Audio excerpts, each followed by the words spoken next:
আসসালামু আলাইকুম। আজকে আপনাদের দেখাবো কিভাবে ঘরে সুন্দর এমন ফুলকো ফুলকো চিতই পিঠা তৈরি করতে হয়। তার সাথে থাকবে দুধ চিতই পিঠার রেসিপি।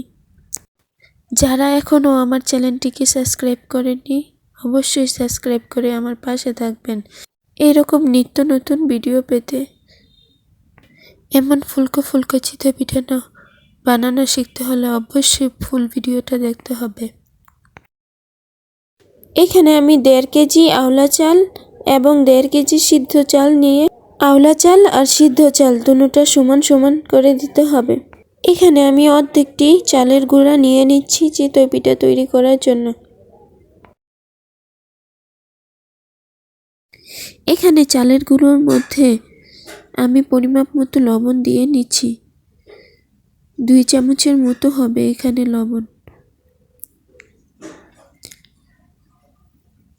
একটু হাত দিয়ে নাড়াচাড়া করে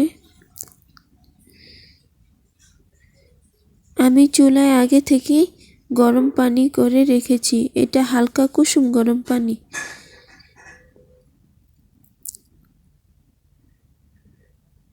এখন এটাকে সুন্দর করে মথে নিতে হবে।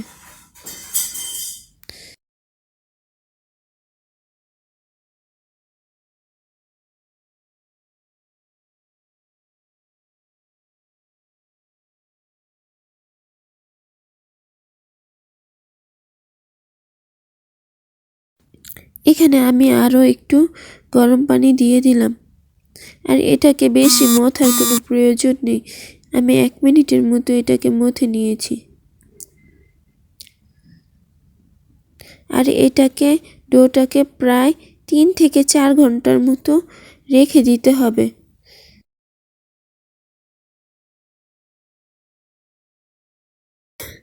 আমি এখন এটাকে 4 ঘন্টার জন্য রেস্টে রেখে দিচ্ছি।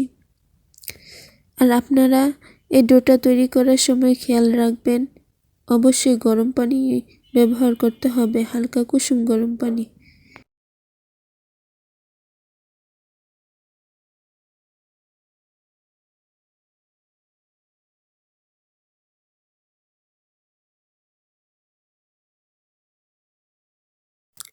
চার ঘন্টা পর এখন আমি এই পিঠাগুলো তৈরি করব। এখানে আমি ঠান্ডা পানি মিশিয়ে নিচ্ছি। অবশ্যই এই অবস্থায় খেয়াল রাখতে হবে পানি যাতে কম বেশি না হয়। এখানে আমি আরও পানি মিশাবো। আগে একটা পিঠা তৈরি করে দেখি ডোটা ঠিক আছে কিনা।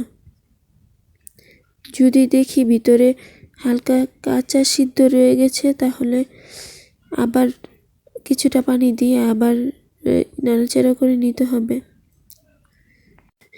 এখানে আমি একটি পিঠা তৈরি করে নিচ্ছি। এখানে দেখেন আমার ডোটা কতটা ঘন হয়েছে। এত ঘন হলে পিঠাটা শক্ত আর কাঁচা রয়ে যাবে ভিতর। প্রথমে আমি যে পিঠাটা দিয়েছি সেটা কাঁচা হয়েছিল, যার কারণে আমি আরও কিছুটা পানি মিশিয়ে এখন ডোটাকে পাতলা করে আবার পিঠা বানিয়ে নিচ্ছি। আপনারাও খেয়াল রাখবেন, যখন দেখবেন পিঠাটা কাঁচা রয়ে গেছে, ভিতর দিয়ে সিদ্ধ হয় না, তখন একটু পানি মিশিয়ে নেবেন। এখানে দেখেন মাশাআল্লাহ দিলে আমার পিঠাটা কতটা সুন্দর হয়েছে। আমি এই পিঠাগুলো ছোট ছোট করে বানাচ্ছি, কারণ দুধ চিতই দিলে পিঠাটা অনেক বেশি বড় হয়ে যাবে। আপনারা চাইলে বড় বড় করে বানিয়েও খেতে পারেন। আমি আরেকটা চিতই পিঠা তৈরি করে আপনাদের দেখাচ্ছি। এখন ঢাকনাটা দিয়ে সুন্দর করে দেখেন পিঠাটা মাশাআল্লাহ দিলে কতটা সুন্দর হয়েছে এবং ফুলকো ফুলকো হয়েছে। আপনারাও ঠিক একই নিয়মে যদি তৈরি করেন, অবশ্যই আপনাদের পিঠাগুলো অনেক সুন্দর ফুলবে এবং মজা হবে। আমি আপনাদের সুবিধার্থে আবার ডোটাকে দেখিয়ে দিলাম। দেখেন কি পাতলা হয়েছে আমার ডোটা। অতটা ঘনও না, অতটা পাতলাও না, ঠিক মিডিয়াম। আপনাদের পিঠা যদি ভিতরটা তৈরি করার পরে দেখেন শক্ত শক্ত রয়ে গেছে, কাঁচা রয়ে গেছে, তাহলে আরেকটু পানি মিশিয়ে দেখতে পারেন। তাহলে আপনার পিঠাটাও আস্তে আস্তে ঠিক হয়ে যাবে। এখানে আমি আরেকটি পিঠা বানাই দেখাইতেছি।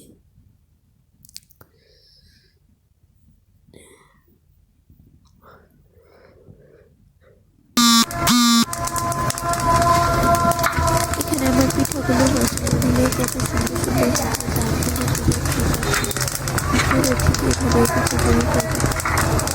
আরেকটু বড় বড় করে তৈরি করবেন। আমি এখানে ছোট ছোট করে তৈরি করে নিচ্ছি। এখানে আমি 1 কেজি দুধের মধ্যে এলাচ, তেজপাতা এবং দারচিনি ব্যবহার করেছি কিছুটা। এখানে আমি খেজুরের পানি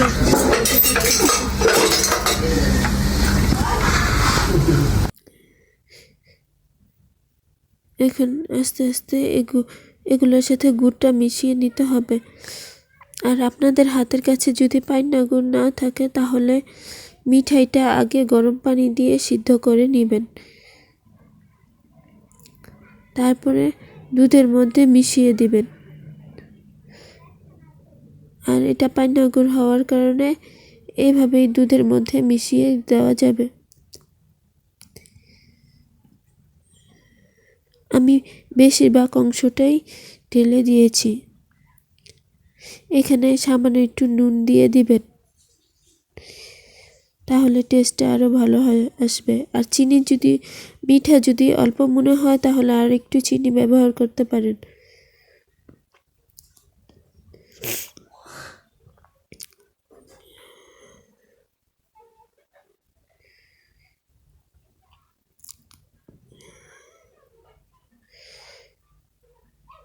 এখন এক এক করে পিঠাগুলো আমি এখানে ঢেলে দেব। এই যে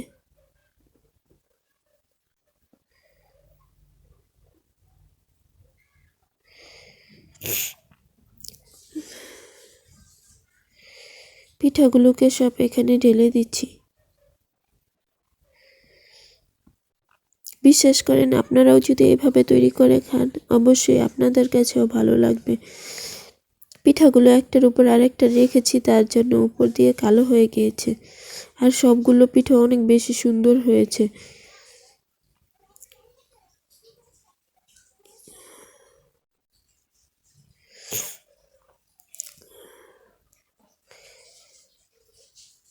আপনারা এমন লোভনীয় খাবার পারফেক্টভাবে তৈরি করার জন্য আমার চ্যানেলটাকে সাবস্ক্রাইব করে দিতে পারেন, তাহলে আমি আপনাদের নতুন নিত্য খাবার তৈরি করে দেখাবো। মাশাআল্লাহ দিলে দেখো কতটা মজাদার হয়েছে খেতে।